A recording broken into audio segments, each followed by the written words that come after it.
கர்த்தராகிய தேவனுடைய ஆவியானவர் என் மேல் இருக்கிறார்.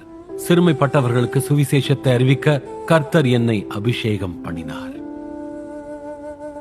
இருதயம் நொறுங்குண்டவர்களுக்கு காயங்கட்டுதலையும், சிறைப்பட்டவர்களுக்கு விடுதலையையும், கட்டுண்டவர்களுக்கு கட்டவிழ்த்தலையும் கூறவும் கர்த்தருடைய அனுக்கிரக வருஷத்தை அறிவிப்பதற்காக அவர் என்னை அனுப்பினார்.